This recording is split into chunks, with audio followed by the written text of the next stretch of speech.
All right, welcome back to the series, folks. Master of Realms back for one more series this weekend. LucifroN versus Wham in a BO5. And this KP is one of the crazier matchups that we have going into this weekend. I actually have a very, very interesting stat line that I'm going to keep until the beginning of game number one. But one thing is sure, KP, both of these players, they are very much in shape. They have won their series last weekend. In fact, let's take a quick look at that. LucifroN, convincing win against CSO 3-1, and Wham also won against Baltoon 3-1. So these two will match up to see which of these two players will qualify to the quarterfinals as the champion of this group. And then the losing player is going to have to face off against Baltoon in next week's deciders. Yeah, this is intriguing as well, right? Look at the map draft ahead of us. Floodplain, Migration, King of the Hill, all cropping up. No Roost coming through, no surprise there, right? King of the Hill, a really good one for them. I think there is some interesting exploration for them, maybe on Floodplain that could kind of hit. But Migration is probably the most obvious one. So definitely a good flex pick there. Looking deeper in the draft, I'm wondering if we're finally going to be seeing some Joan. We've seen Joan drafted a few times. It never seems to make an appearance. I actually think she has some kind of cool plays on Floodplain in particular because of that water hybrid nature of the map. But I do want to opening, see Migration though, KP. I We've do. kind of been snubbed with Migration in one of the previous sets. I really want to see that map being played though. It's one of the less played water maps, and KP, this series could easily go all the way to 5 games, so we have a reasonable chance of seeing that map in this series. Probably like China versus Order the Dragon, right? Or China versus HRE. I don't know if you go Japan there. I'm trying to think if China has a better place to be. I mean, King of the Hill, right? Like probably King of the Hill is what LucifroN's thinking for China, and then Japan for Migration, which at least keeps it a bit more competitive because I feel like China would just kind of snowball that one on that particular map. But fingers crossed we get there. We got close early today. We were teased and then we were ultimately denied. So maybe this series is able to deliver. But we do get another Delhi Byzantine matchup, right? And we've been seeing this a few times. It's one of the few matchups where Byzantines can actually struggle. The Delhi, I don't know what it is about the Civ, man. I mean, the attack speed on the archers, they can even beat javelins. Perhaps that's something that you can consider, but in general, I think one of the cool things about this map is that it's a very, very tight map, so there's a lot more potential for aggression. And as a consequence, I don't expect a very long game over here. And I think this is one of those maps where, well, a single slip up could easily cost you the game. One or two villagers being picked could easily end up being a GG. Let's see who's going to get the opening GG. It's time for the final series of the weekend. Final series of the group stage for one of these players anyway. LucifroN versus Wham, a qualifying series to see who will make it straight to the playoffs in this best of 5, which we'll be hopping into in just a second. You guys thought we were ready to go. We're not, because I need to remind you guys, Surfshark, EGC TV, use that code. Check out. For now, check out this sweet, sweet gameplay. Well, jumping into game number 1 here, KP, LucifroN versus Wham, and I promised to give you a crazy stat line about this matchup. Oh, yeah. So here it is. Let's look back at these two playing in every single AOE IV tournament. 2022, Wham is 5-0 against LucifroN. Only Wham wins. You go to 2023, 6 series, every single one of them won by LucifroN. 2024, you go into 2 series in total, both of them won by Wham. So there is not a single year in AOE IV history where they had both of these players being able to win a series against each other. Interesting. And the other thing is now looking forward to this year, there is a big question mark on one player, I think. Wham has really stepped up. Wham and Poppy Pool, I think they have reached a whole nother level this year. Meanwhile, LucifroN, I think, but actually both the Spanish bros, there has been a question mark recently, right? They haven't been seen streaming as often. Is that because they're hiding strategies? We know that they have an interest in Zero Space, Stormgate. Have they been putting the same amount of time in as some of these other players? I think this is going to be the true statement of that, right? Like LucifroN, if you remember that CSO series, he was able to win there, but in fairness, when you look back at that series, it should have been a lot closer. I think LucifroN's experience is what really edged him out in that one. But that's where Wham can even that, right? CSO definitely less vetted compared to Wham, whereas Wham has been trying to compete and has been finding success quite quickly since almost day one. Yeah, these two actually weren't in the same group in Elite Classic 2 as well. Mm. Beastie was the first place in that group with an 8-1 record, tied by Wham, 8-1 as well. LucifroN was at 7-2, by the way. And Wham, I should say, Wham was able to take down LucifroN in the group stage of that event. So one of the two losses that LucifroN had in the Elite Classic 2 group stage, it was from Wham. Yeah, I think it's an interesting matchup in playstyles as well. I think Wham always, at least recently, has felt a little bit more defensive compared to Putt people. So that maybe is where LucifroN can have an edge here, Delhi being the raiding party. But I wouldn't discredit Wham's capabilities in the early game. I am curious to see what that contract choice is going to be, though. You know, we've seen some Keshik builds before to try and contest the Delhi. I do think Javelins has been the most underwhelming of the free options. It kind of feels like you have to take a defensive format, but the worry whenever you do that is how quick that Sacred Site win condition comes in. Like, Delhi actually benefit surprisingly more than I think most people are expecting on Coastal Cliffs because of how much quicker they can lock in the win condition. Arrow victory on the other side, so no surprise on that front. Well, we do expect a stable opening here for LucifroN, and that's part of the reason why when you look at Keshik, it feels a little underwhelming against the Delhi. You will be facing Gauzy Raiders initially, so those Gauzy Raiders should be able to just repel your Keshik at the initial parts of Feudal Age. It's interesting as well, the idea of Keshiks, because you get them a bit quicker than the other contracts, right? Because they're cheaper. And then obviously, because they move fast, they can go do something quicker. It's like, if you catch the Delhi player as he's roaming out with the Scholars, we've seen what that can do to a build. Like, losing those opening Scholars completely ruins the Delhi's plans. Yeah, especially when you go up with the Tower of Victory. Like, that's, I think, one of the lesser discussed points right now with the Delhi, given the Tower of Victory is always the landmark of choice. But back then, when you actually had a real debate between the Feudal Age landmark choice of Delhi, you could make a case that the alternative gives you an easier access to the Scholars.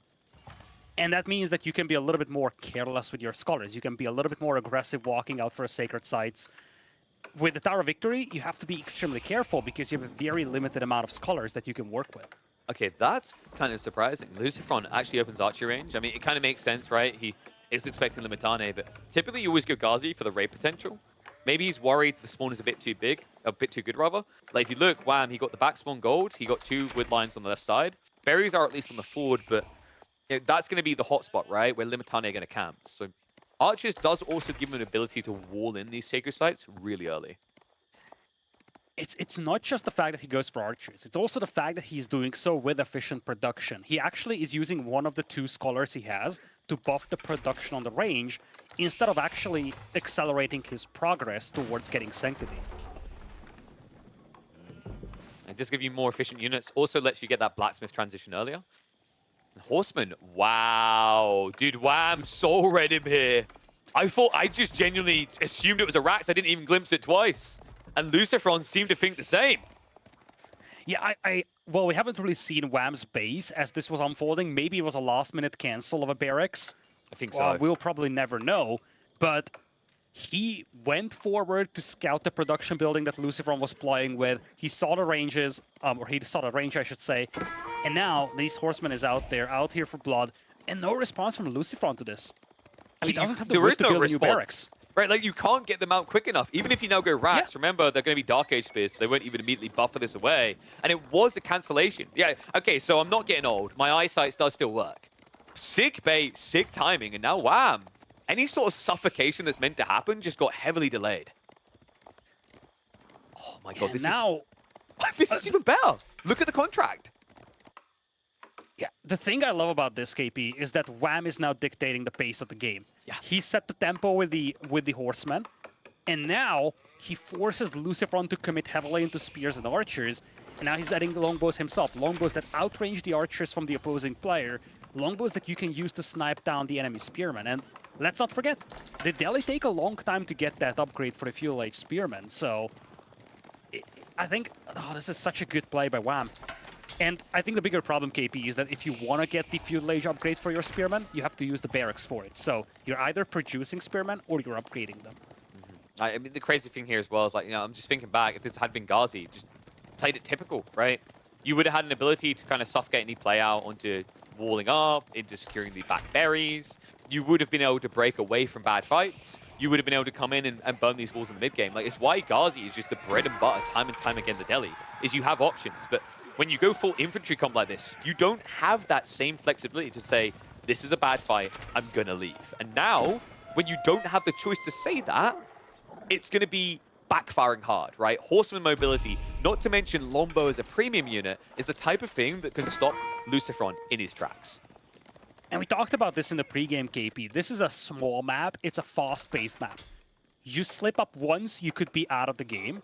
And when you have horsemen like that roaming the map and you're playing wide open, you just need one quick oversight and you lose 5 villagers, you're out of this game. Just as a side note, I love how Wham is walling this up. It's making sure that he's not going to get surprised by any of these archers, and it just ensures that he can focus entirely on his cavalry and archer micro. And this is another nice thing about the Byzantines, is because of Dialecticus, you can be a bit more cheeky with your tech timings, because you research blacksmith techs quicker. He's got this locked in. Look at the undermesh, look at the steel dagger. He's going to beat into the punchline. These horsemen are very hard to assail now, and LucifroN finally admits defeat on this, that he has to go into the third triangle piece, right? He's going back for Ghazi. This is pretty much the reverse order of what you'll see in most Delhi games. At the very least, the silver lining for him is that his entire army right now is being buffed by the Tower of Victory, so he's at least getting a reasonable value for it. But again, Wham was the tempo setter in this game, and that's a point of concern for LucifroN. Especially when you consider that because of this, he was unable to move out towards the sacred sites. Remember, he only has 2 scholars to work with, so if he's careless with them and he ends up losing them to the horsemen, it's a disaster. It's kind of wild the way he's just playing kind of a double down on archers, right? Like 1-1-1 versus 1-1, but the tech really matters here. Like, it's the fact that undermesh won't be there when they engage, so this idea of how powerful the attack speed buff is kind of gets offset by that blacksmith tech.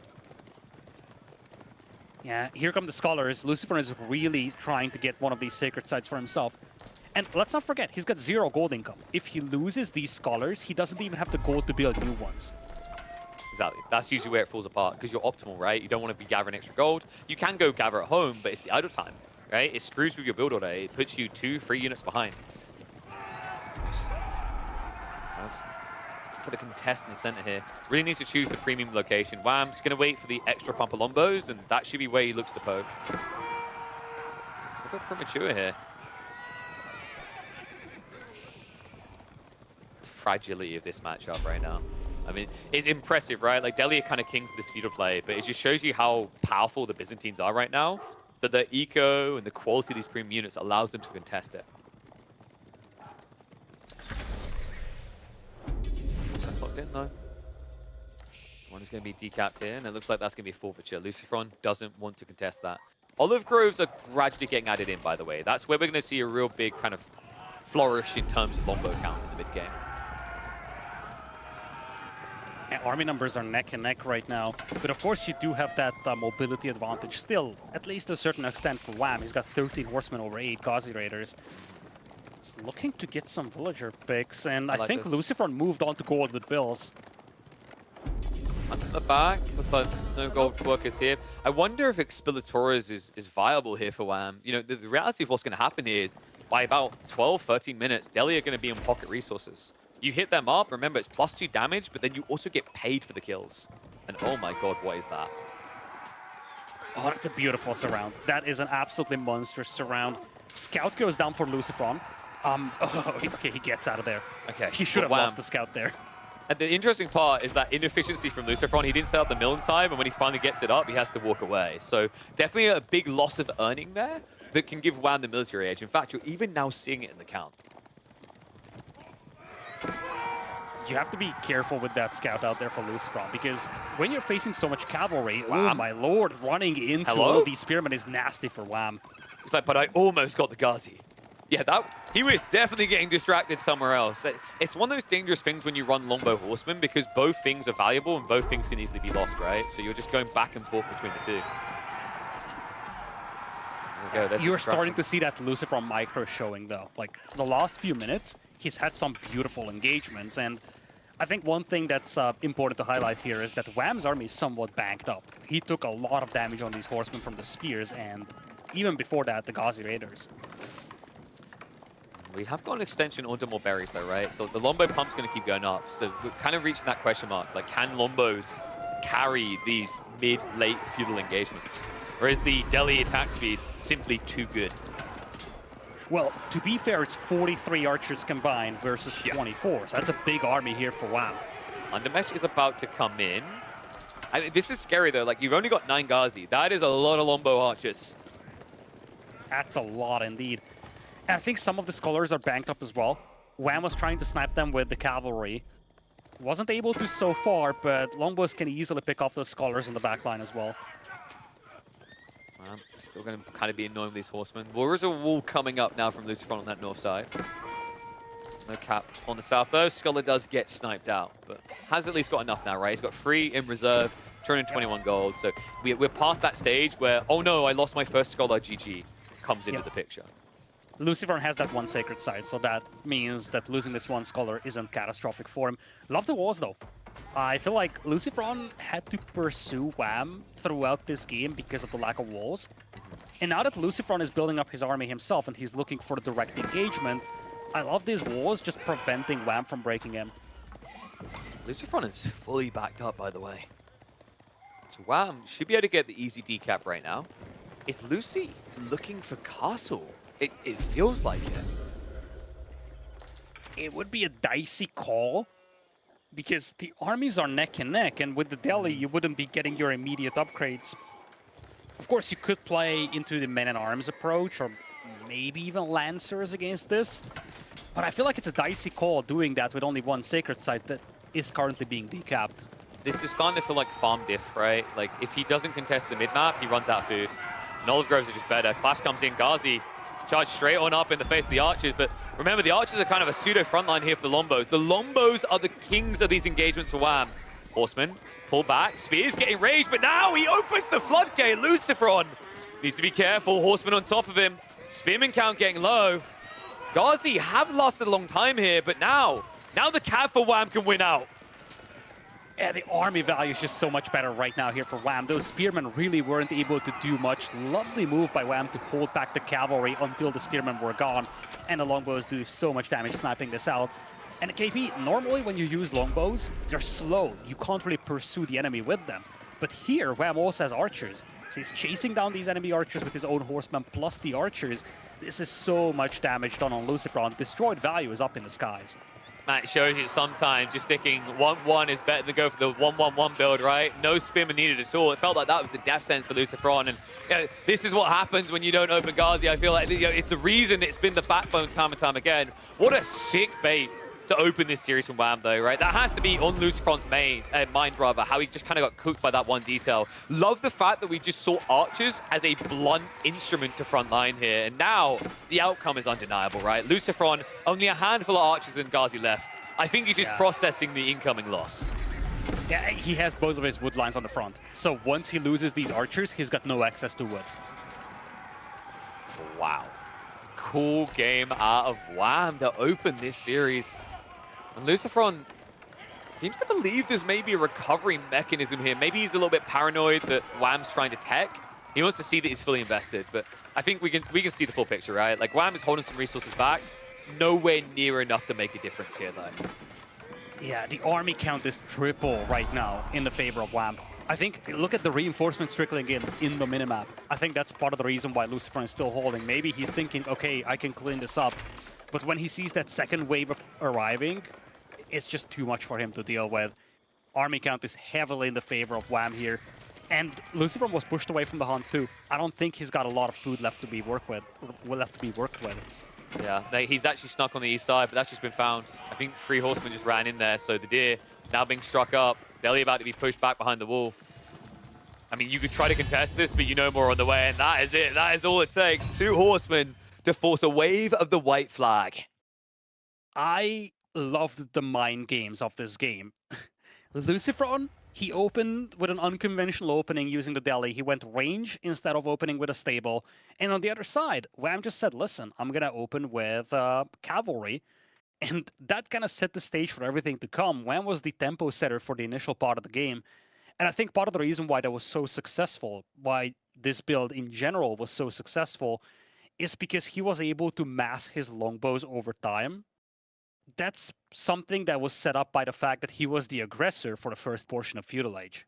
It shows you the value that longbows bring to the engagement, right? Like, if that was just mass archers, the Ghazi, although they were limited, would have had a big enough impact. But the extra 1 base damage allows you to just chunk these boys down.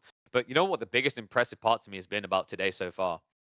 The bait boys. The Canadians are the master of the bait and switch. We saw it in that French OOTD game between Papapo and Anatan, and now we see it on the opener between Wham and LucifroN. Like, I wonder if that's on LucifroN's mind now. He's like, this guy's tricky and sticky. I'm gonna have to keep a closer eye on him. Can you keep a closer eye on him? Because the next one up, we've actually got Floodplain being selected by LucifroN here.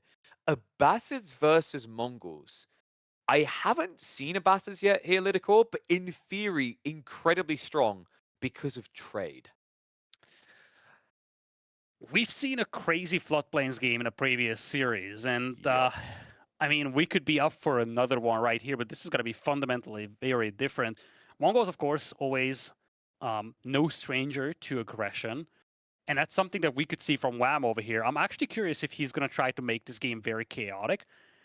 I think the concern here for LucifroN is that this map is not very conventional.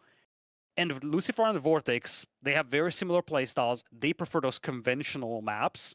So this map, I don't know how he's going to approach it, but I just feel like Wham could have the upper hand simply because this is not a map that LucifroN might like. Oh, what to say. It really is about setting the tempo, being the aggressive party, but of course, Mongols king of that. Wham is going to be pulling them out here in floodplains. Mongols in the red, LucifroN, meanwhile, with the Abbasids in the yellow. On an atypical Dry Arabia, you'd say Abbasids feel very cozy, but this is not your typical map. And what happened to the water? I think they launched the desert biome. So we have sand water. like it doesn't even look like we it call exists. that beach around here, KP. No. This is a paddling pool, my friend. Like the best part is you can technically build a lot of structures out there. I don't know if it would be stable building on this. I don't think I've ever seen it played on this biome before. It just looks wrong. One of the things I've been advocating for, KP, is tournaments being played on a biome other than the standard like European biome. Japanese. I would love spring. to see fights in the Japanese biome, desert biome. I feel like that's something that we are lacking so much from tournaments. And then we need to add quicksand. 50% No, slow you movement need to speed. add. You need to add the bushes that you can light on fire, like you have in the DLC campaigns. Does it talk to you as well and tell you how to win the game? You know what is actually missing here? We need partnerships with different brands. I really need a Sandworm. We need to get a Dune partnership going. This is the exact map, right? Like that. Did you ever play the original Dune? It literally is like this. You have the safe high ground on the rock where they can't hurt you. And then that water is essentially all the sand where the Sandworm will come and kill you. Damn, I want that now. Anyway, I'm wondering straight away, Wham is doing something different here. He isn't playing for that outpost rush we so typically see. He's just rushing feudal. Yeah, I mean, it's funny that you say like atypical or so, because it's difficult to really figure out what's typical and atypical in a map like this. But yeah, I think based on what we've seen so far on this map, given the fact that you can be very flexible where you place your docks, and given the fact that you don't have fish to work with here, most of the time you see players rushing Feudal Age. Of course, for Wham, he could consider putting up some aggression, but your initial gold mine usually spawns fairly close to your TC, so those spearmen should not be able to accomplish much no matter what. Yeah, and the question is whether Melee Wing's going to have much impact on the other side. Deerstone's already on the way, so Wham not trying to do trade whatsoever. A little bit surprising, actually. A lot of Mongol players were practicing with that in the early days of Floodplains, and the play was to go for Silvertree. I think the issue they ran into is sometimes those islands on the flank aren't deployable, so it kind of felt like a coin flip play. Yeah, Military Wing opening here would reduce any kind of Mongol aggression to nothing anyways. Standard Deerstones here, not a major surprise, I would say. Well, they used, like I said, it used to be the Silvertree in a lot of scrims, yeah. but there is another reason why I think players stopped doing the Silvertree, and that's that the pathfinding to the trade post is absolutely atrocious on this map.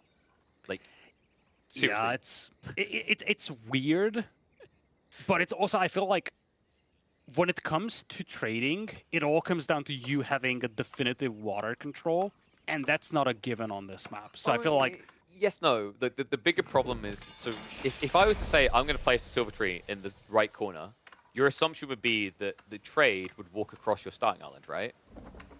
It doesn't do that. Imagine this. The trade route walks pretty much towards the big 8k gold vein near the sacred site, and then walks down to the trade. So, like, it's not even safe. It's the most exposed trade you could imagine with a map spawn like this. So yeah, I don't know if whoever created Floodplain done that intentionally, because I think it's Avalon who created this. Or if that's just bad pathfinding, but it just means that Silver Tree play falls flat before it begins. initial docks are very far away from each other here. We have this southern position dock for LucifroN compared to his base, and then all the way to the north is Wham's. So really, those docks are positioned as far away from each other as possible. And now But, we can oh boy. fish. Wait a second. Wham! Now, he doesn't have a defensive tower on this gold mine, and his TC is very far away from this. He'll be able to get away. He scouts it earlier. Yeah, the scout running by kind of gave it away from LucifroN there. Yeah, it's more about the fact that now you have LucifroN with units out there that can deny this. Interestingly, LucifroN pulls those units back, so Wham gets away with this. Oh, we've got this again. Another Mongol player just trying to go straight up Keshiks. With Arislet's coming in to defend him. So this is actually very reminiscent of the Puppy Paw Anatan game we saw, right? Like the same logic here. Get the dock up to cover the deer, and then extend your influence from there. And it kind of makes sense, because Abbasid should have an edge on water for multiple reasons. You've got the Golden Age, which will kick in eventually. You've got the cheaper docks, and the biggest dirty detail is actually the fact that they get boot camp for their boats. It's also the fact that you have discount on those docks, so you can be a lot more flexible when it comes to dropping multiple docks. It's not a big investment to try and dive and place one of those docks close to the enemy shoreline. But it looks like for the time being, we're not going to have any of that. There's a Dow out there already for LucifroN. He's adding a Bugler just now. And a Warjunk is going to be added as an opening for Wham. Yeah, so he's got the read on it correctly here. Might even actually be able to get the scout kill, which could be big. Okay, he's definitely getting that scout kill. LucifroN now riding a bit blind. That's going to be a little painful for LucifroN. That's going to deprive him of vision. And that's going to be a big thing here because on the other side, you do have Wham. He's always going to have some sort of a scout unit available. We're going to talk about this in a second, KP, but the con respawns, so you always get that scout back. That's not so much the case for LucifroN. And with that con, you can spot stuff like, let's say, trade shenanigans. There is a demo coming, though, and Wham, well, he went double springled. He actually didn't get an archer ship prepped whatsoever. Yeah, you're dead, That's a my big friend. problem, though, because Maybe? you don't have anything that counters demos, and that ship is damaged. It will be sunk immediately. Wow, he almost got it, and he almost kept the villager alive as well. Unfortunately, we'll still end up losing. Keshiks have just rotated around the back of the Abbasid base, so that is something to keep an eye out for. I do believe LucifroN just got eyeballs on it, though, so should be able to pull away from the gold. Yeah, I like LucifroN's position here quite a bit. He's got a battering ram coming in. There is nothing really right now from Wham that would be threatening to that. Sure enough, he's got 2 Keshik with 1 more in queue, but there are some spears, there are some combat ships from LucifroN, even a demo. I feel like this ram, in combination with the trade, sets LucifroN up very well. Yeah, because the Keshiks aren't here, right? They're on the other side of the map. I hope that's a double pump Keshik, because if it isn't, there's no counter to this round.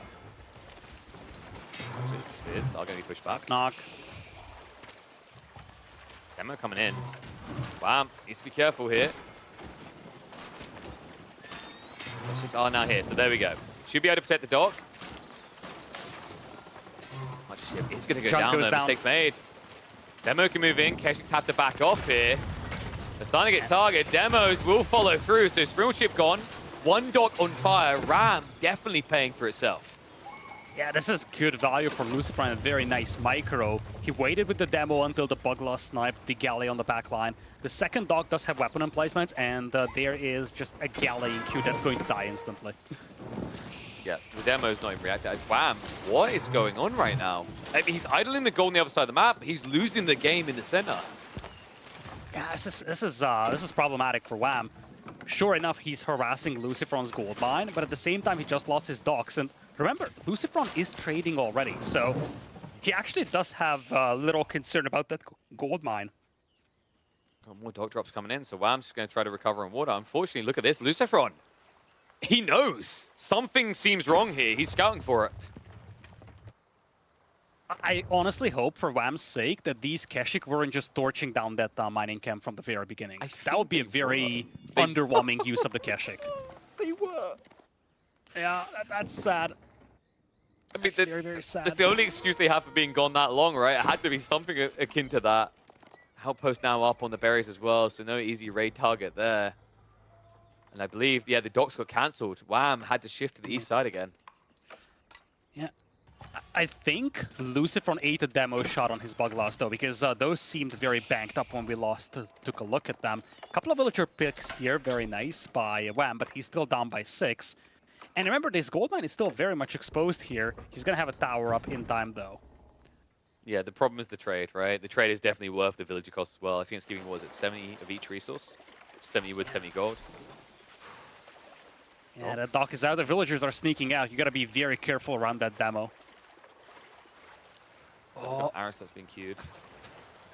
I mean, you're just not, like, just wait for the harass list. LucifroN was waiting for him. He was waiting for him. You can tell that.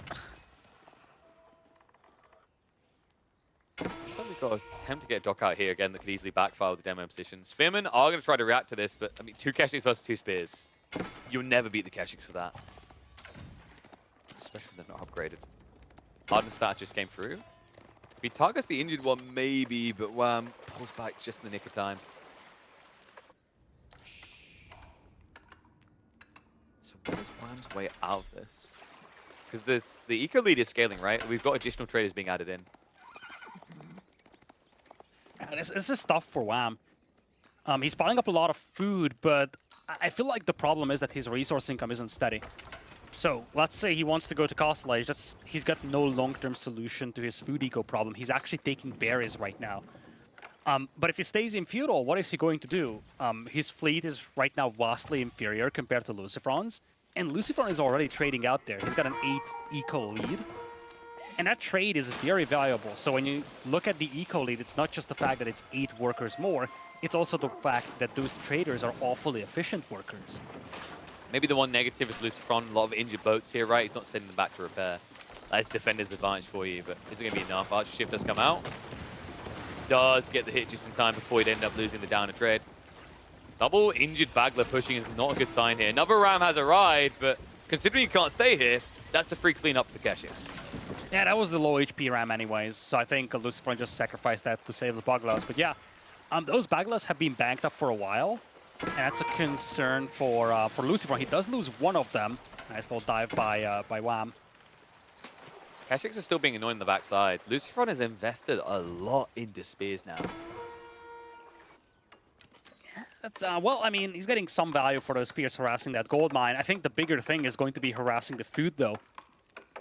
Obviously, no fishing here for Wham, but those berries are exposed, the hunt is exposed, and even just idling out those villagers is good value for LucifroN. Still needs to find a way of just blunting this trade, right? Because that's going to be the difference. The demo count, like, that's how it's coming around. Wood and gold. 5 demos to try and test this. Wham. I mean, the one upside for him is he's set up his docks now in a choke point, so it's very hard for demos to just kind of surge in and split.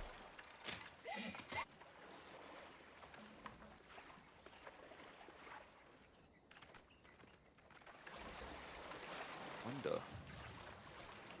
Is LucifroN going a bit too hard into spears here? Yeah, it feels weird because he doesn't need that many. Now, keep in mind, he actually lost his scout, so he might not be aware of how little cavalry Wham has. It's ironic. Keshiks raiding as well. Demos will chase in. That's a full retreat. LucifroN forfeiting the center now. Look at the spring count. Wait, Wham, calm down, son. I'm impressed, actually. Like, Wham looked like he was dead in this game, but still, LucifroN, what? Oh my god! Oh no, he's not paying attention. That's disastrous. And you touched on this a couple of seconds ago. He's investing into a lot of spears, so it's so ironic that his villagers are getting butchered by cavalry with no spearmen being nearby. Even dove towards the TC here. Wham has to be happy with those results. Look at the eco situation now. A lot of fragile eco as well, right? Like a lot of that now for LucifroN is in trade. And Wham, he's now moving towards that location. The entire eco lead that LucifroN had, it evaporated. 11 worker kills for Wham is just monstrous over here. LucifroN's food eco has been completely shattered. He's down to just 80 food per minute, make it 0. And because of this new naval presence here from Wham, he's able to contest the trade. But here comes a big push of demos. This must connect for LucifroN, and I think it will. Archer ships have to just stand their ground now and trade out. Demos chase on through. Another Spril just turns around and split it up. Not going to work though. LucifroN gets in. Oh, he needed this so badly after that raid into his eco. Demos come around the back to return fire. Heavy damage, which should at least reset LucifroN, but really he needs to be finding a way going in of targeting the eco, because Wham, the risk here is that Wham can afford to build more units. LucifroN cannot. Yeah, the lack of food is a big problem, actually. He doesn't even have the food to produce villagers. So the ecos are now going to be died, essentially, and that's as good as it gets for Wham, despite how badly this game started for him. Love the defensive towers from LucifroN, but really, it hurts for him so much that he lost a dozen villagers against 1 or 2 Keshik. Yeah, he's going to be looking at that double outpost like, okay, remember, next time, seek shelter. That's how outposts work. Because that was the big difference, right? Like, there was outposts already there. The fact that even got him that just shows you how overwhelming these type of fights can be. I think especially the thing that is really drawing attention is all these small choke points. It's not like Holy Island where it's a bit more linear, right? You've got all these little kind of crooks, these little wraparound points that can break up your formation and require more attention.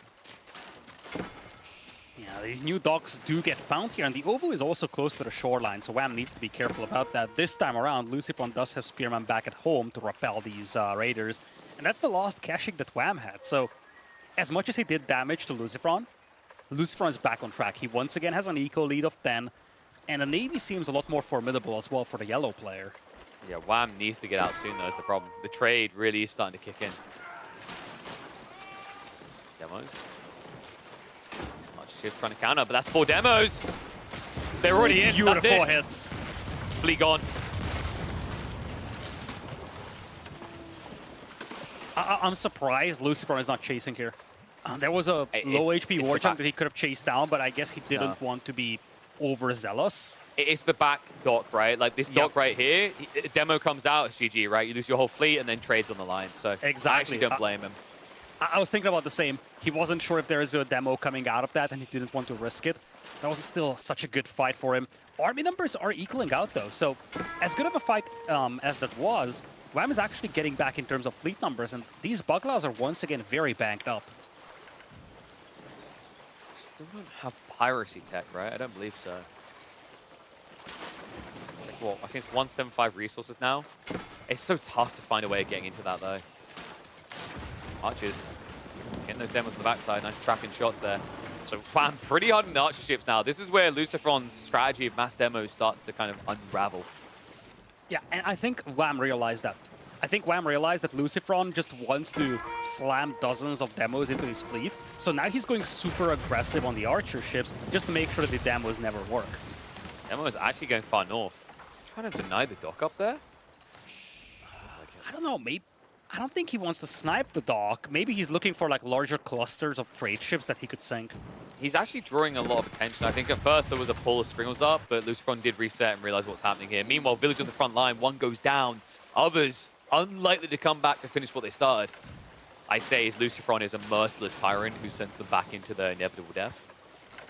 LucifroN's up to 9 Buglaws, though. Wham only has 4 Springald ships, so Wham was very heavy on archer ships. Demos once again coming in here from LucifroN. They do get sniped, but at the same time, that's a lot of Buglaws now, and Wham, he only has 4 demos to work with. More coming, though. And more arrows that's coming for LucifroN. It's like LucifroN actually has taken advantage of this reaction. Now up to 9 Springalds. Wham still playing catch-up, but he's looking for a tech up. Yeah, both are looking for a tech up, actually. Wham is low on gold, though, and that's going to delay his age up.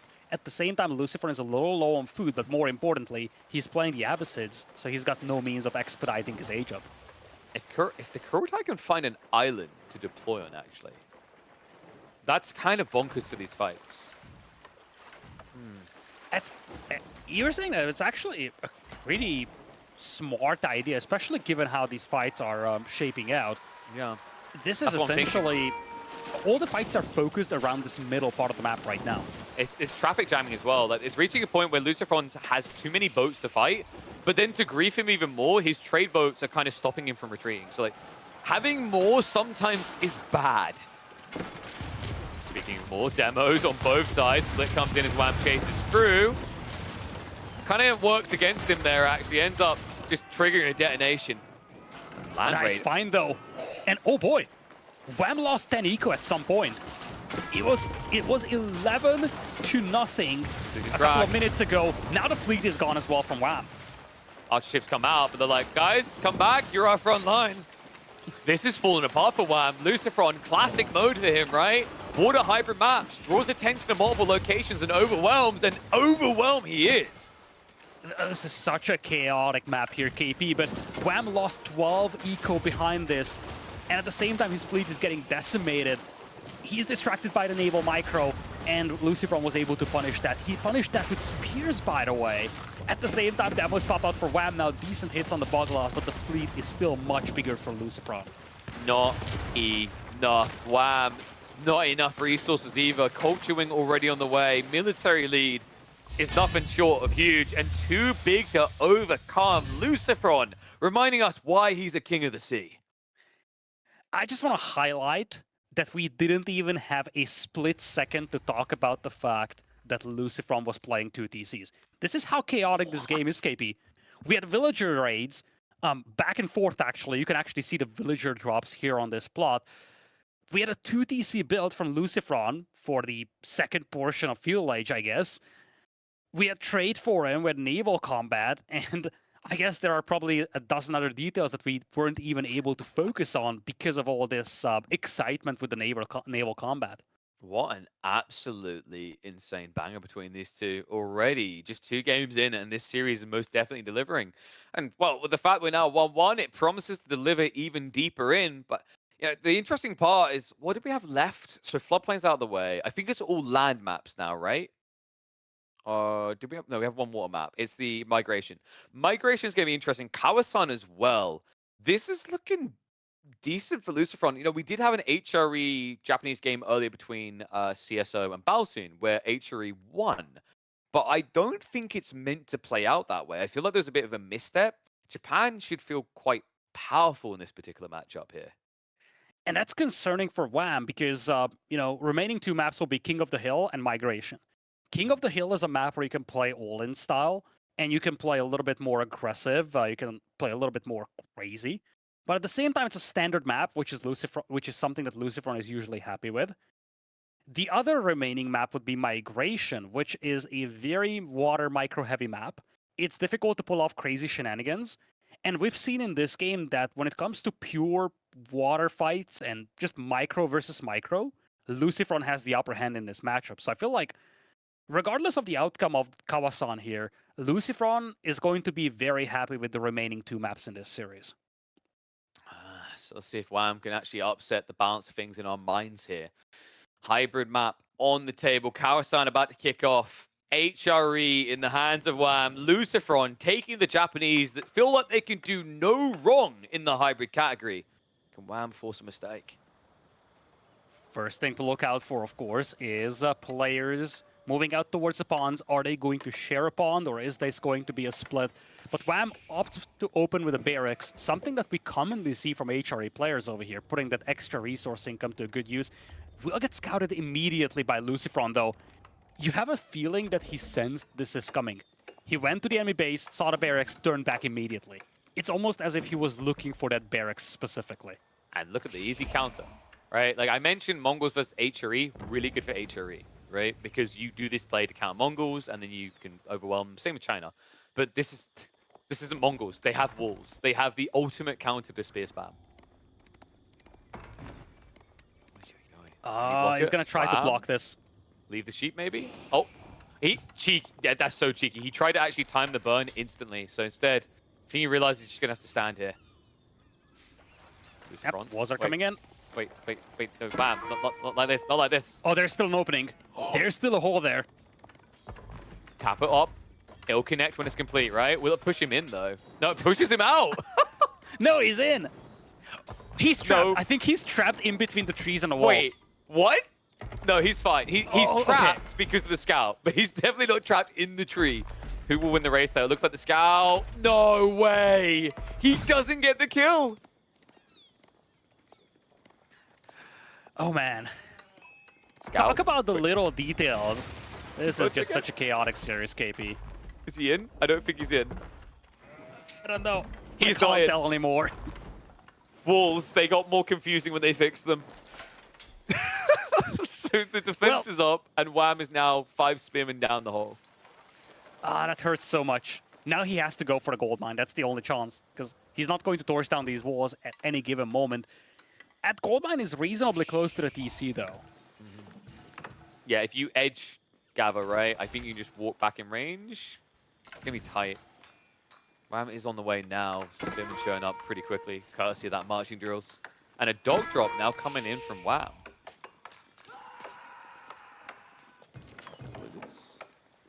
Still not enough. He really could ruin his day here. Wham. Dog drop coming in, so very aggressive one. Pretty bold against the Japanese. You don't usually see people doing this against Japan because of the stone that gives them arrow slits, but we are far away from that point in the game. Yeah, a bit of a harassment on this gold mine, but really this is not problematic for LucifroN, you feel. As long as he doesn't lose a villager, he should be fine. And this was a heavy investment here for Wham. It's not just the fact that he went for the barracks, it's also the fact that he went for 5 spearmen, many of whom actually ended up being banked up as he can't... It's transfer time, baby. Love that. It's very cheeky. Let's not forget some of these spearmen are heavily banked up, though. Yeah, but they're banged up, and what? Yeah. Are they going to slip and get a splinter on the palisade walls, right? Like, there's nothing to kill them here. That villager doesn't want any part of what they're partying with. He's like, get me the hell out of here, cancel the war, okay, abort. As crazy as it sounds, that's actually a reasonable trade for LucifroN. At the end of the day, his opponent had to invest into a transport ship for absolutely nothing. Koka Township is going to be the landmark of choice. KP, we've talked about this numerous times with all the hybrid maps today. It doesn't seem like the most powerful landmark to use when you're facing mass spearmen in early feudal age. Normally, like, if it's overwhelming spears, but it's not, right? Like, Wham is actually going back for more now. But remember, you say yourself, they're banged up, right? They don't have to worry about getting a splinter now. They have to worry about a knife to the gut.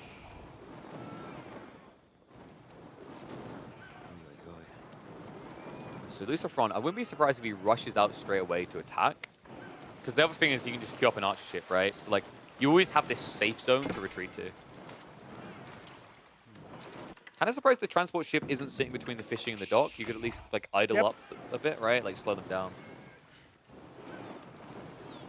Yeah, that's something that you could utilize to just maximize your efficiency over here, because at the end of the day, for LucifroN, it's not just a matter of keeping this dock alive. He probably will just concede this dock, but it's also a matter of how long can you collect food from that fishing eco. Oh, Wham, he just moved away from the scout at the worst possible time there. LucifroN, he might get the dock sneak. Spearman's coming in, though.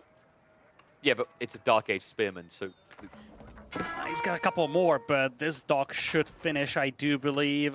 Actually, I don't think so. I don't think this dock is going to finish. No, it's most definitely not. He's going to try for a quick wall to split, but that's not going to work. Like, normal spear, yeah. But marching drill spears, yet. It's 7 spears roaming the map here. It's so difficult for LucifroN to actually sneak a villager out. By the way, LucifroN did end up losing his scout. We talked about that when this weird fight happened when Wham Scout was cornered. If you asked for more weird, we've got more weird. It's Yumi time! Anyway, I was just about to highlight that LucifroN has very limited vision right now because of the lack of scout. So it's difficult for him to know if his villager is actually sneaky or if it got spotted by the spearman. Of course, when the spearman starts beating up the villager, he knows, but that's too late then. Yeah, well, there's cheeky and the sneaky, right? And actually, in a way, this Shinobi is both. Because you mentioned the lack of vision. Shinobi have surprisingly good line of sight. So he can kind of see everything coming, and everything is just flopping one by one. Jesus. I actually think he's fighting it. Like, this is brilliant for him. Wham has overinvested into Dark Age, and he only went one pawn. Yeah. A lot of the spears were banked up, by the way. They ran into the TC fire, and it was just so easy for these Shinobi and those two Yumis to finish them off. And I love how Wham is actually pursuing these units until his opponent reaches Feudal Age. He didn't bother shutting down the dock until his opponent reached Feudal Age. Yeah, there's no point, right? Oh, he wants to build more fishing boats? Perfect. That's more wasted eco, right? Like, this is... Wham's in a very fragile state right now. And he's going stone.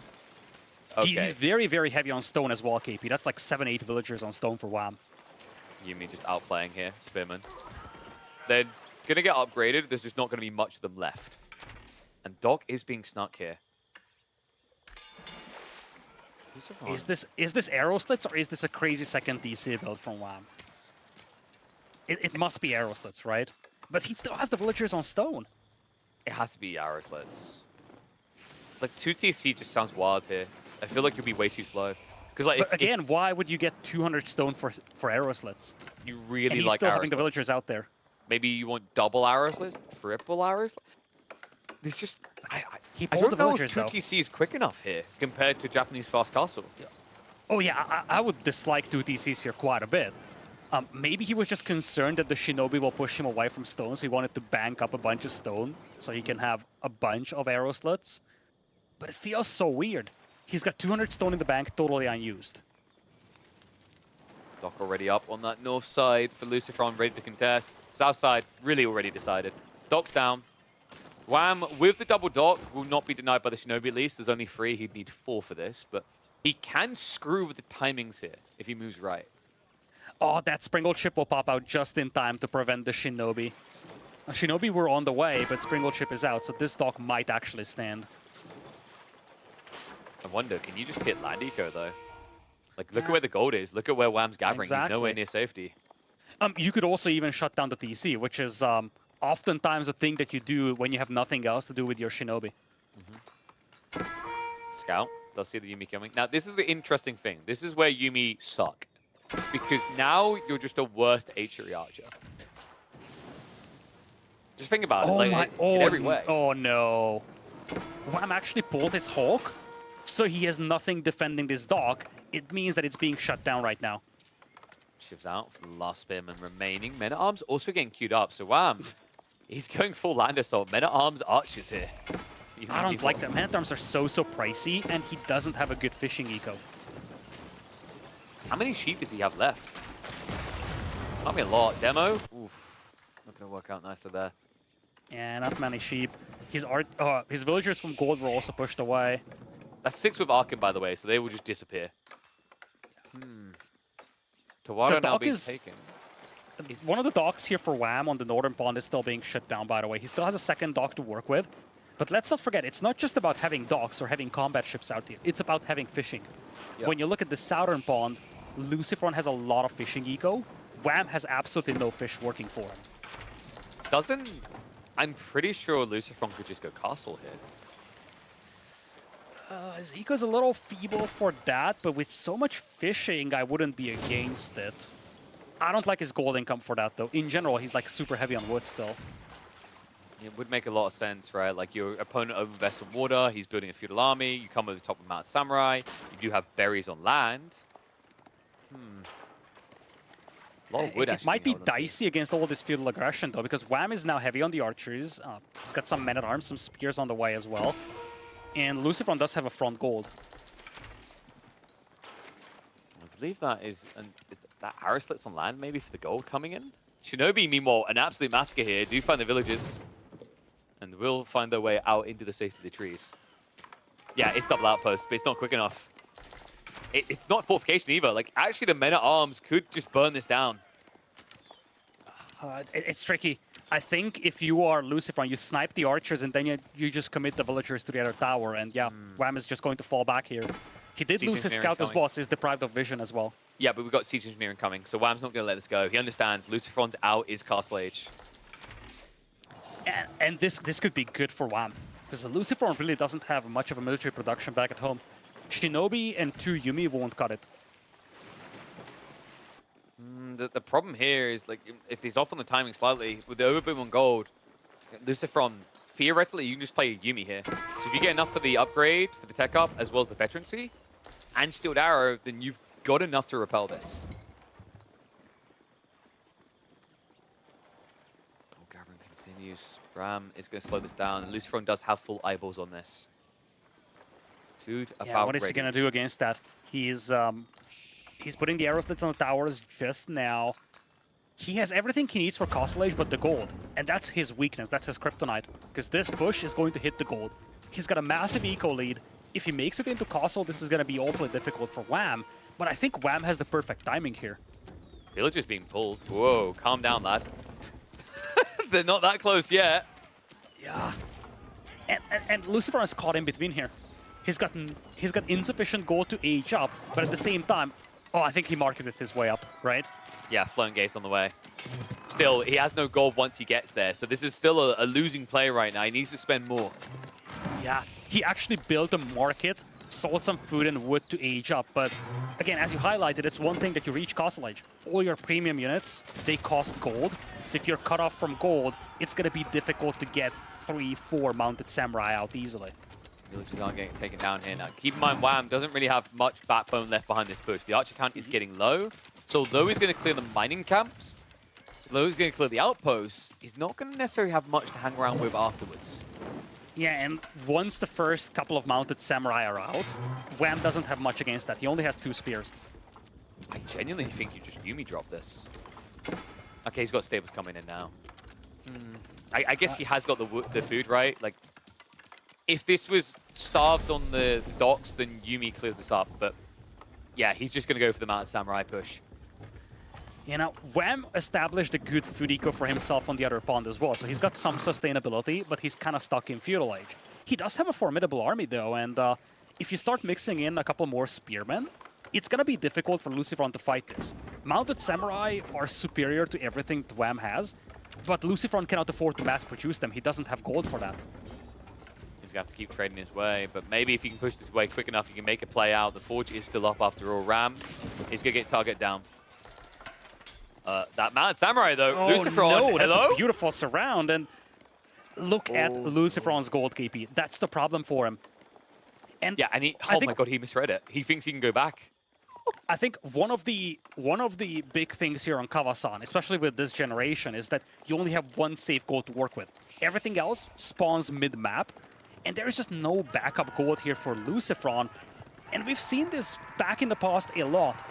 You play fast castle, semi-fast castle. If your opponent times their full feudal push well, they can hit your gold mine and cut you off from all premium units before you can get an army out. And this is really cool from Wham. Notice what he's doing. He's going for Steeled Arrow. This is a game where your opponent's gold starved. There's no way he's priming Undermesh. So these archers are going to start to sting. Yes. And it's also Spearmen.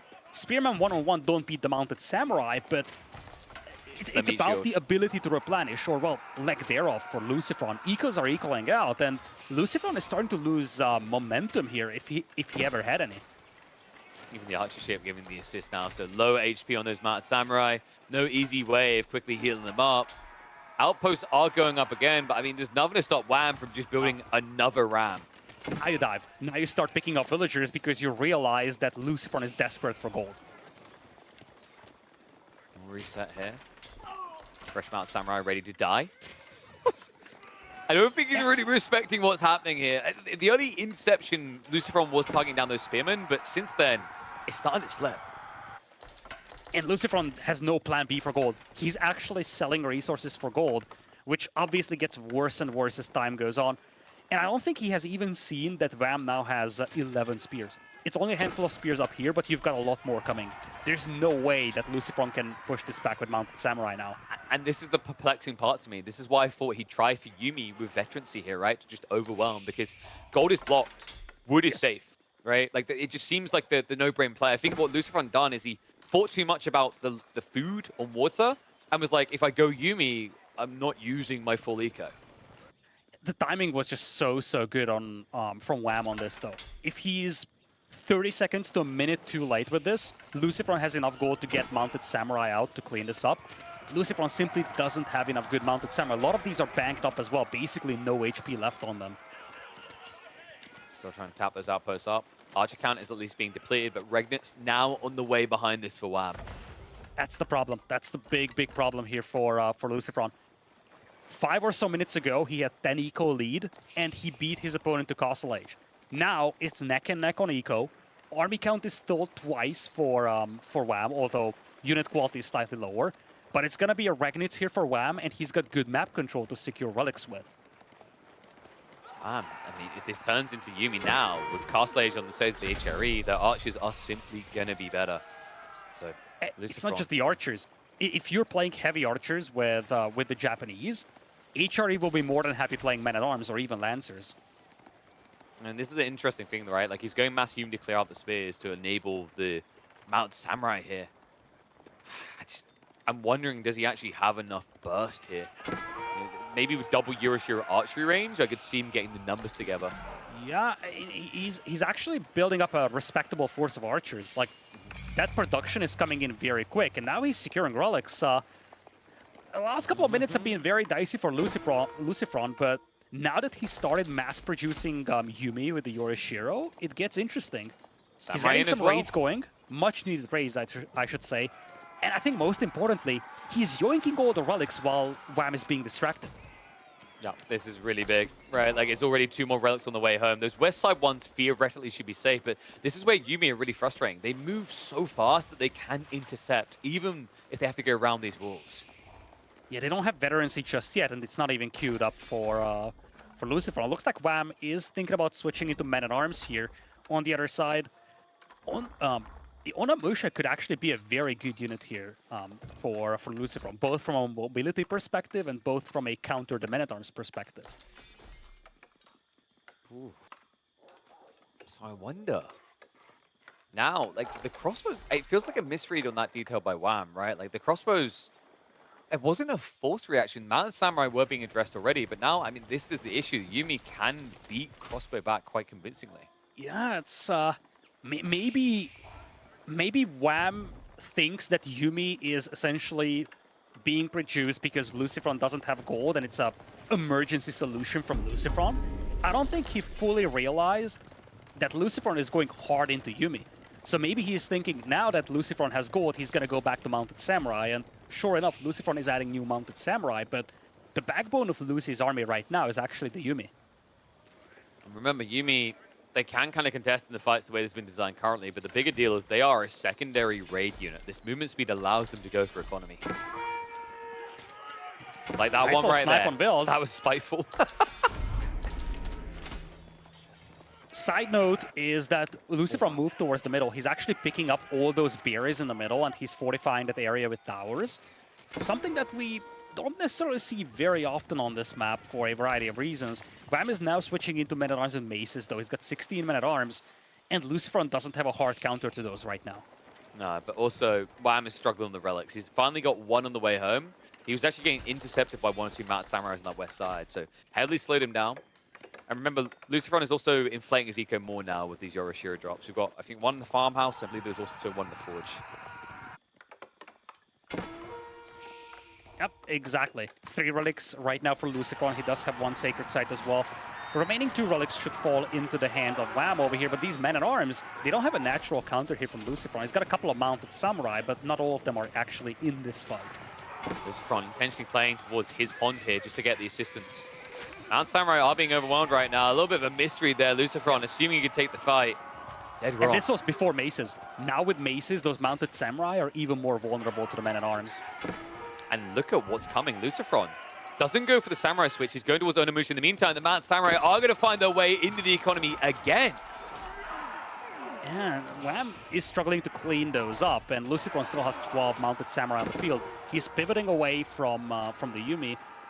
Onamusha is a great unit here, but at the same time, LucifroN only has 2 of those. LucifroN isn't really mass-producing any units right now besides the Mounted Samurai. No, he's playing...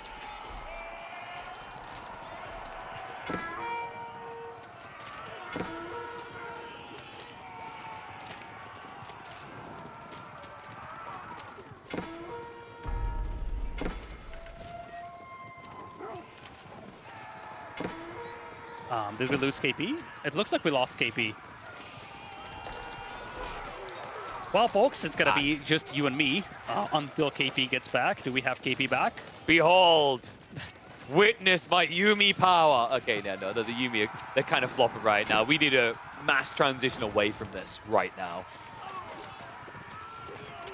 This is... it's only 2 on Amusha out there, KP, and that was the concern here for LucifroN. I don't think he's responding to this composition quickly enough. He still has a bunch of mounted samurai, but those won't stand a chance against mass men-at-arms and mass spearmen. I don't think you ever want to go Onimusha. That's a classic misclick when you queue up Yuumi Bannerman. So yeah, I don't think he even wanted to try and switch into it. He just believes in the power of Yuumi and Samurai. No, I don't believe in it, KP, though, because this is men-at-arms with 2-handed maces now. Okay, what about those the power themselves of do Yuumi? well against all these samurai? But hear me out, Lytical. The power of Yuumi, mounted samurai, and villagers.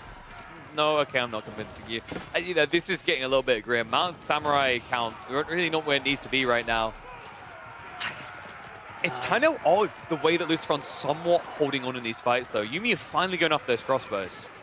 Yeah, but many of those mounted samurai are heavily damaged. When you look at the army value, now Wham has the lead, but it's deceiving because those mounted samurai, the most valuable units of LucifroN's army, they're so heavily battered. This is big, though. Wham has to make a farm transition, and I think LucifroN was still fine with his hunt and these bears in the middle. It was more cost efficient as well, right? Like, Yumi's wood, not food. They're very cheap as well compared to just crossbows, men-at-arms on the other side. It's probably the only thing that is kind of keeping him somewhat competitive here. The raids have stopped, so you can tell that LucifroN's on the edge of just losing the critical fight. Otherwise, he'd be peeling off a few mounted samurai to go hunting. He needs those mounted samurai in the middle of the map. If he peels them off, Wham is going to dive his base with the men-at-arms. Furusashi finding the way, so that's the thing that was missing. If he does get back on his berries, this is an insane inflation of food eco.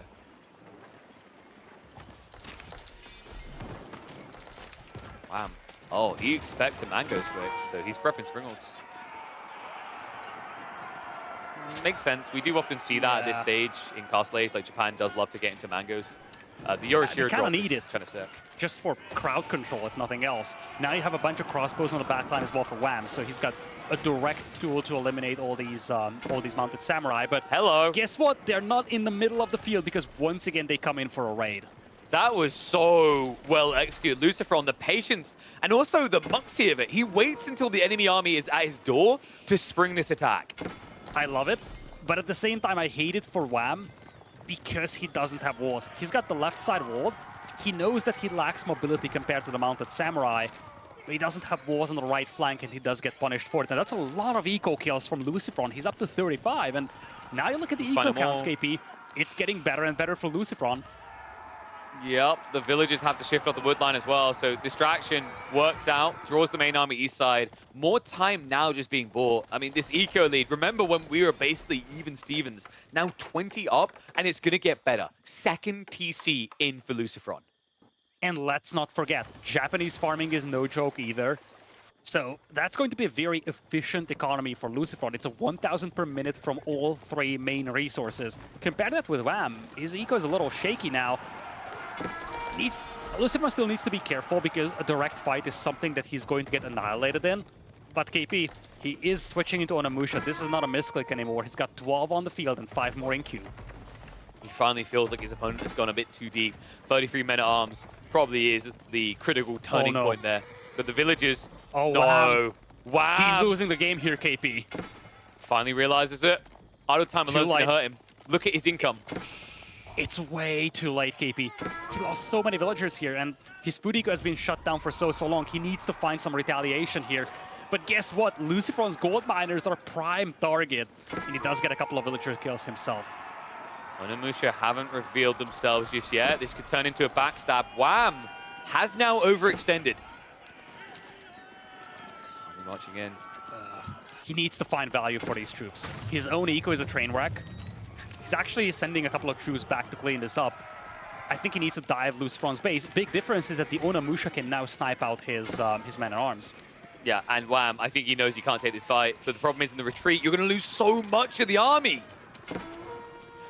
Yeah, and this is what you get from the Onimusha. that extra mobility, that ability to hunt down this army. And as much as Wham is cleaning up the raiding party inside his base, his frontline army melts to the Onimusha. LucifroN must feel very convinced about this game now. Yeah, Onimusha numbers holding strong, right? Men-at-arms are declining. It's just full range versus melee range comp, right? Like, it's kind of the reverse of the dead brain melee A-click we're used to seeing, but it's damn well effective here. It's also quite cost-efficient, right? It uses the gold you've got extra well. It doesn't overboom your food, and we've got to be real about this. There's plenty of wood around that second TC. It's not like the Yuumi spam is ever going to dry up. And look at Wham's resource bank. He's floating so many resources. I'm actually wondering if he wants to go Imperial here, but I don't think LucifroN is going to let him do that. Wham's army isn't convincing anymore. Crossbows and men-at-arms is a terrible composition against full Onimusha. And that is not to mention that this fight from LucifroN was taken without Bannerman. Once you buff those Onimusha with the Bannerman, it gets even better. Oh, he needs to get the Uma, though. I think he forgot. It's so easy to forget, right? Like, he has got the stable at the back, and he benefit from the amount of Samurai anyway. But yeah, Onimusha do not count with the Yuumi aura. Mango now coming, so he has the same idea as Wham.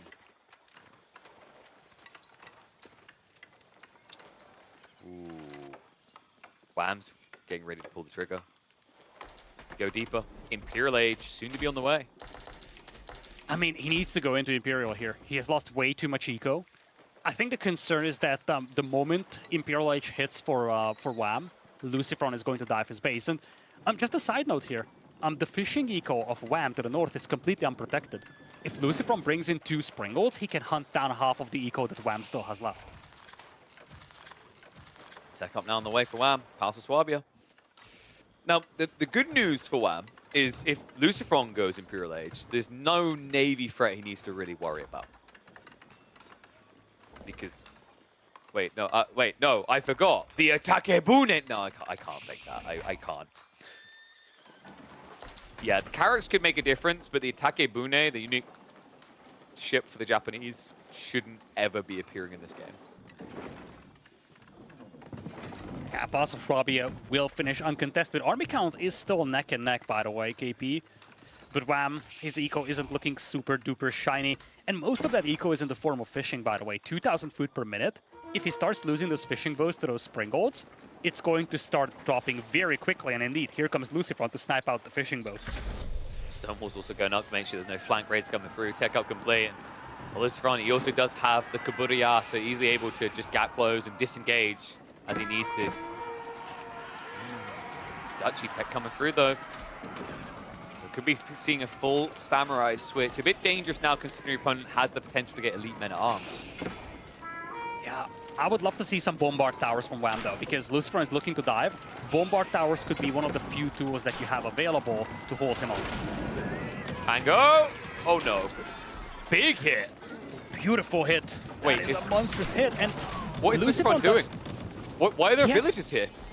No, what I was thinking, KP, is that he's got Springolds, but they were shooting at the fishing boats, so they were late to the party. That's why Wham was able to just get a couple of good Mangonel shots. There was no anti-siege from LucifroN. Okay, but I got the better question. Why are there like 8 villages? You know, the typical number of villages you might drop a keep with on a civ that doesn't have castles in the castle age.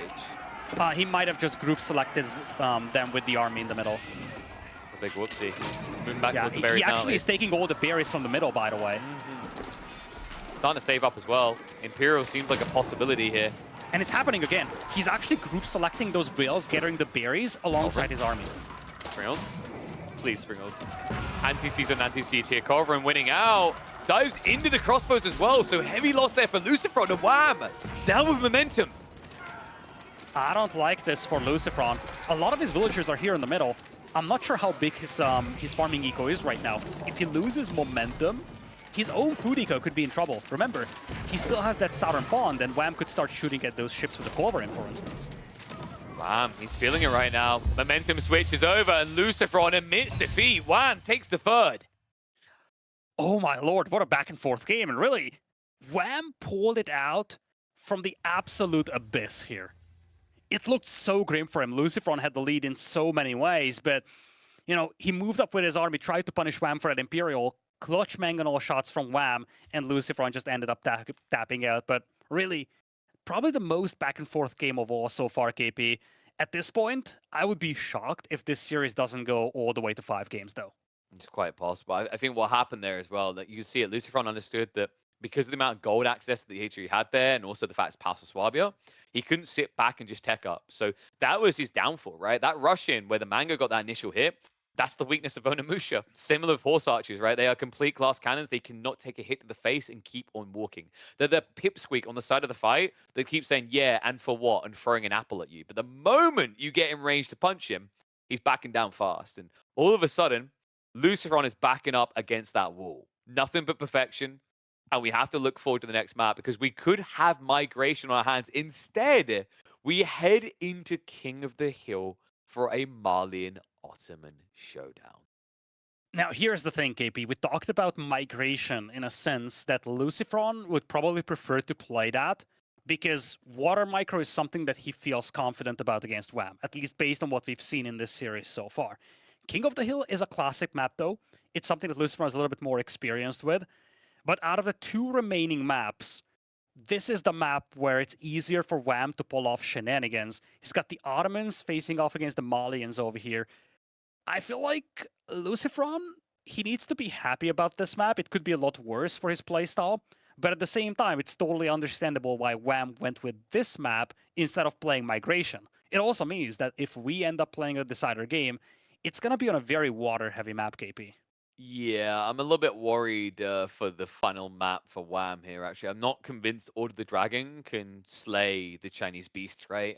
Especially on a map like Migration, where it's not immediately about water aggro trades. Like, you don't typically see someone send the entire fleet in. It's usually you try to go right and left, and you try to do a bit of chip damage, right? That means inevitably you're going to probably end up with a much longer game, and all of a sudden you start to feel on the clock because there's always Bao Chuans around the corner.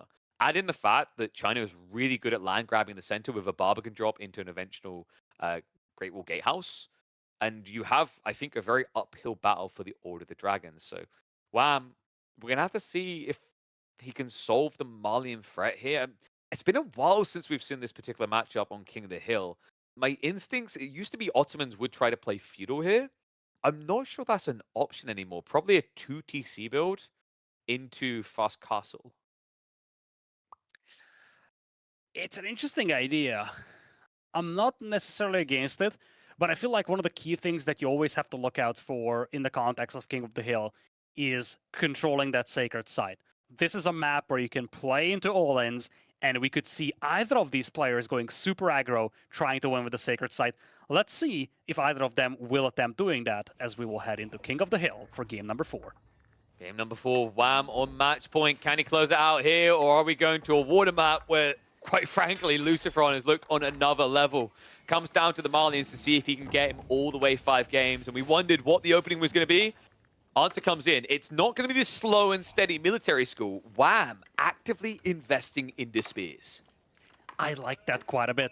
You want to control the tempo of the game, and you do that on a map where the gold mine spawns fairly far away from the town center of the opposing player.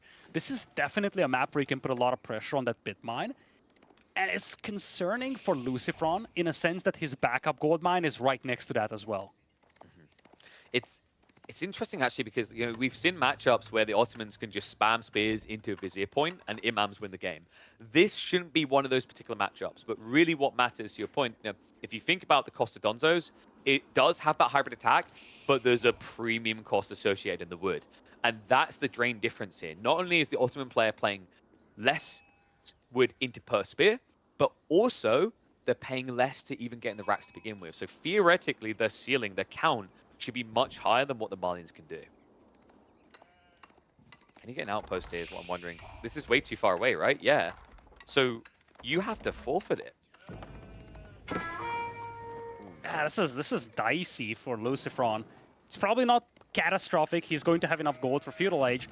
I guess that the bigger problem is how much his subsequent build gets thrown off here.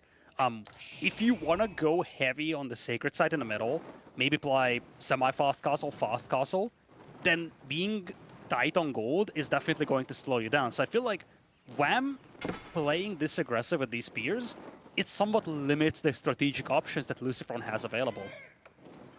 And you know he's confident about this, right? Like, you can tell if someone believes that they've got the push-through power based on whether they attack the house or attack the pit mine. I think there is potentially a risk that that TC can't even protect the repairer here. That second wham.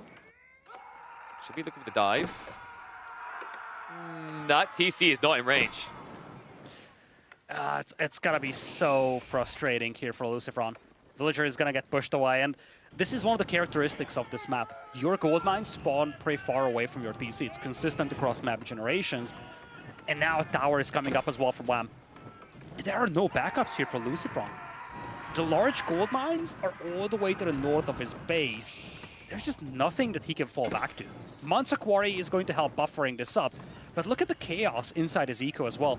He's actually low on food. He's not yet clicking up. I feel like his build order is being thrown off so much by this harassment. LucifroN's gonna have to do it. He doesn't want to, but there's only one option. Saharan Trade Network now on the way. Interesting idea. I kind of love it because he doesn't have any other means of mining gold.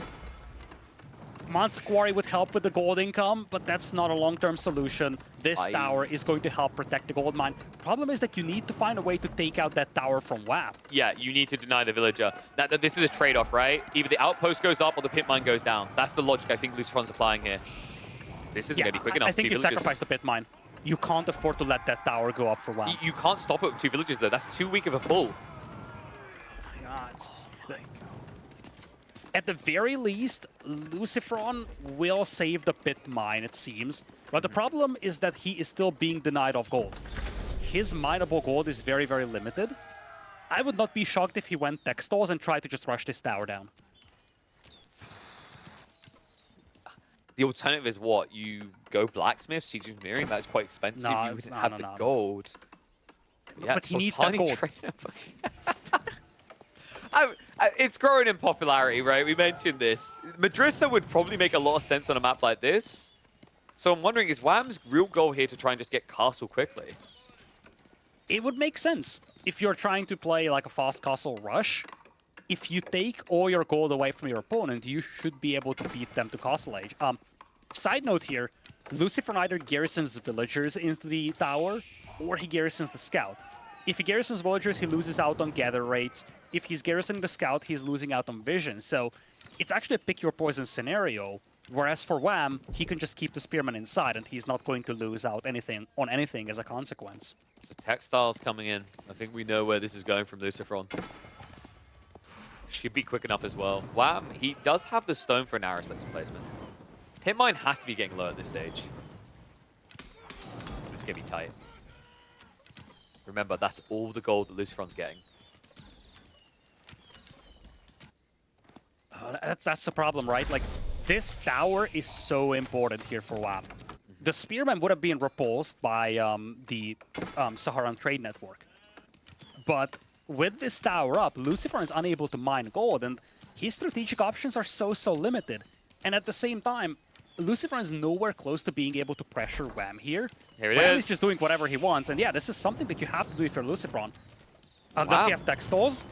I hope he does. He got it, but Wham, this is a misread. He could have like gathered the extra stone for fortifying this time, right? He went arrow slits first, so limited value actually achieved here. He might get 1, possibly 2 villager kills out of this. Yeah, fortification would have been so much more valuable here. You have units garrisoned inside anyways. If he fortifies that outpost, LucifroN would have been in such a troublesome spot. Having said still in a troublesome spot. Oh yeah, there's a 7 villagers difference between the 2 players. Part of the reason why is because he must have missed out on some villager production on the TC as well, right? I think so. Right, especially when you think about how many villages he pulled, right? Because he tried to contest it directly, then he went for the Saharan Trade Network with, I think it's 13 at one stage. So, wow, a substantial lead. He lost 2 villagers to the enemy tower fire, but he's down by 7. He had to pull a lot of villagers to build a landmark. He had to garrison back and forth, and I mean, Wham has to be awfully happy with this. Second pit mine, nowhere near completion for LucifroN, and Wham already has half the resources he needs for Castle Age. Yeah, so you've got, so to be fair to him, so you've got the +3 from the trade, right? Then you got the 2 worker kills, so that's 5. Oh yeah, the trade. So then, I forgot that. But he definitely missed a villager because textiles, right? So that that explains all but one. There was definitely a missed villager here somewhere.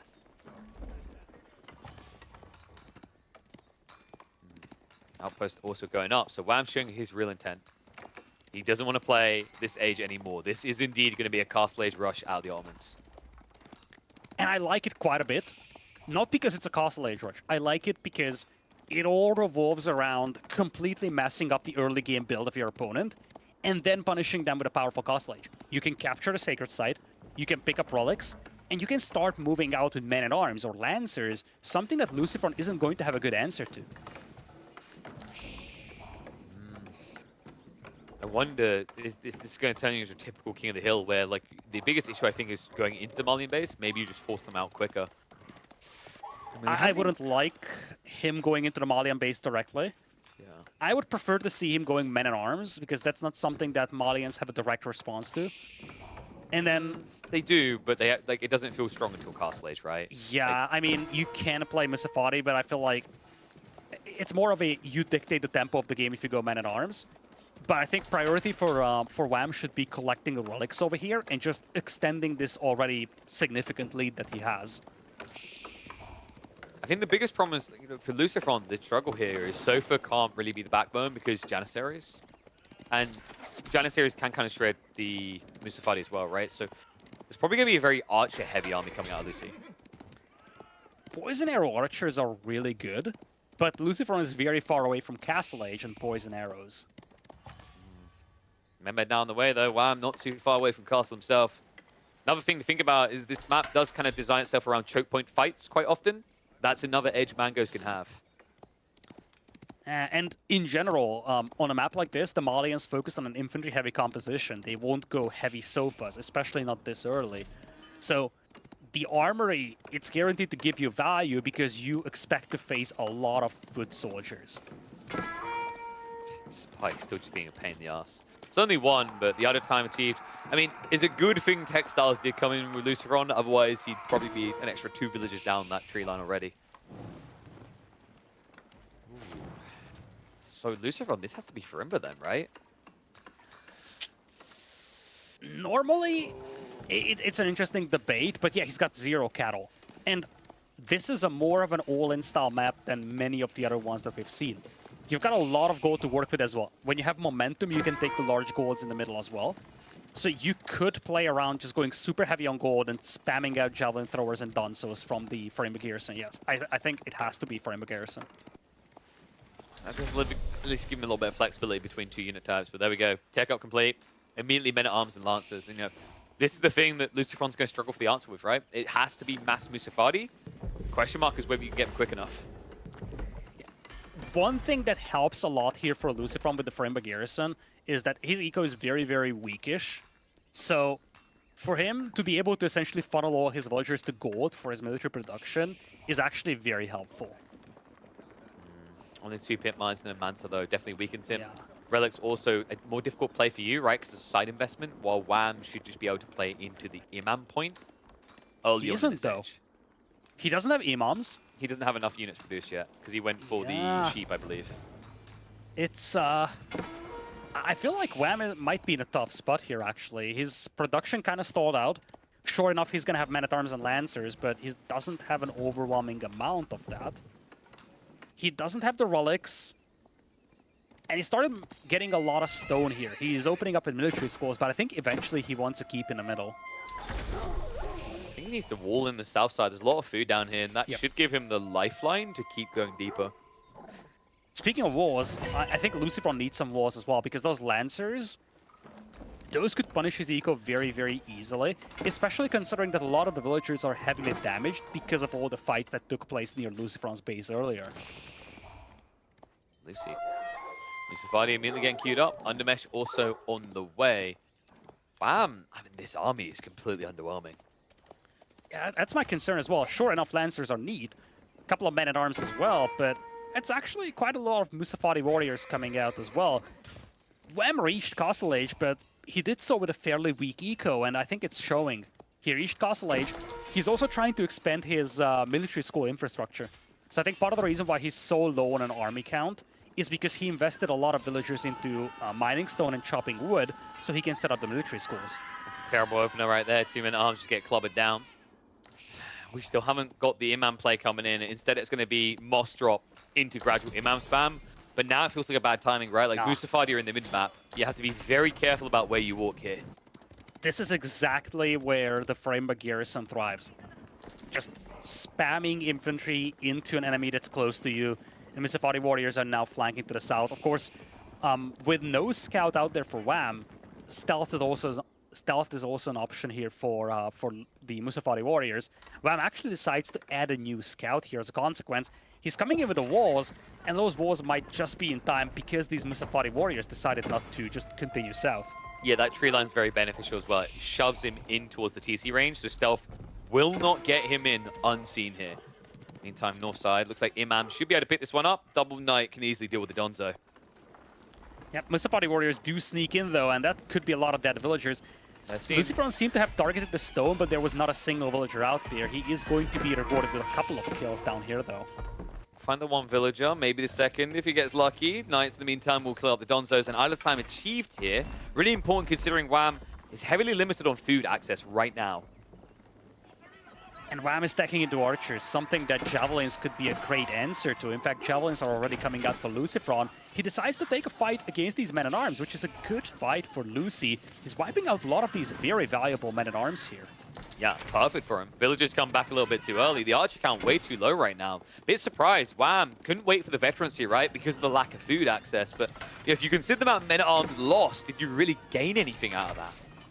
And just look at LucifroN's eco. He barely has any food income at this point. He is just all in on that frame of play. 1,000 gold per minute, 100 food per minute. Just goes to show that he's funneling all the resources he can get into the military production with the frame garrison. We do have the mangoes not solved for. So the interesting thing about this archer dynamic, forcing javelins isn't bad, considering LucifroN doesn't have siege yet. Now, gold will be there en masse. There is plenty of wood around, but that will divide his attention a bit. So there is a window here for Wham to try and take a good fight. Yeah, he needs a good fight now, I feel, because LucifroN is gaining momentum. And despite the fact that LucifroN was beaten very heavily to Castle Age, they are neck and neck when it comes to collecting relics. Yeah. There's a slight edge coming in from Wham, especially considering the remaining relic on the south side. Looks like it's going to be a 3-2 split to finish us off, considering the 2 remaining relics are pretty damn safe. Yep. Those relics should be pretty much guaranteed at this point. Okay. Towers are coming up for Wham, though, so it's a little quicker when it comes to getting to the middle. He doesn't have nearly enough stone to fortify these, let alone to drop a castle nearby, though. So he's going to have a couple of spring golden placements on them, but that's basically all. No, I actually quite like Wham's position now, right? The whole idea is now you can turn on the resources. The outpost stop the Musafati moving around freely at all. I mean, admittedly, LucifroN's moved fully away from that, but that's a problem. Look at what's happening. Wham! He didn't take the bait. He's continued men-at-arms production. Yeah, he only has 3 men-at-arms on the field right now, but I agree with you. LucifroN's military production kind of stalled out here. And now Wham has a substantial army lead. He's also getting those taxi mangonels are coming in, and that could be a big game changer. He missed the shot, but still damaged some of the Donzos. Yeah, front line gets dented, not too bad. Wasn't the premium target, the javelins. Needs to be a little bit careful not to overextend here. Vision is limited on LucifroN on that ramp. Mangoes are going to go for a tracking shot! LucifroN doesn't have a scout, so it's difficult for him to see where those mangonels are at, and he kind of ran into a trap here, moving up hills against that mangonel, and now his position is just abysmal. He's got no army, KP. He's got nothing. The Spriggles get left behind as well. That means the Dons have to recommit against the counter of the Archers. He's going to lose everything here. This could be over. Yeah, this is over, KP. I just don't see it for LucifroN. He has no resources in the bank. His eco is very weak, and he is outnumbered 5-1 right now with an Ottoman army in the front of his base. Sacred Site now also under the control of Wham. He's moving back to stone to fortify that central area. I'm actually surprised Wham is pulling back. I don't think Wham knows how little army LucifroN has left. No, well, the tricky part is he's playing without Scout, right? I don't think the Scout is with him there, so there's a risk that maybe he's got 10 Musafati I haven't seen, right? And then maybe there's a Javelin wave following up. So definitely makes a lot of sense. You just hunker down now on the high ground. You could easily just start transitioning into keep drops, and that's another issue then LucifroN has to solve for. Yeah, ironically, this gives a bit of a lifeline for LucifroN. If Wham decided to dive with his army right now, it would be game over. Now LucifroN has a very slim chance to rebound, but it's going to be awfully difficult because, as you said, Wham is going to be very busy fortifying that middle area. Love these walls as well. Wham basically has left one entrance into his base, so any sneaky raids from a group of Sofa or Musafadi basically has to come through the front and center, where he's already got the outpost to spot them. Archer's moving in, and arms as well. Once again, not much of a front line here, right? Like, this is kind of pathetic. 2 Donzos are meant to hold everything back. No. Springhorn's once again exposed. And Wham now knows. Because LucifroN started moving out of his base with this entire army. That tells Wham that this is all that LucifroN has. It's not a defensive force that was meant to fight an attacking force. LucifroN intended to attack with that, and Wham saw it. That's why he's now diving, seeing that this is everything that LucifroN has. Canadian bros are rising up. 3-1 end for Wham. He makes it to playoffs. LucifroN, he's going to have to book himself a nice little party, a showdown, because if he wants to make it still, he's going to have to overcome Baltin. And the tendency continues, KP. Not a single year since the release of this game that both of these players won a match against each other.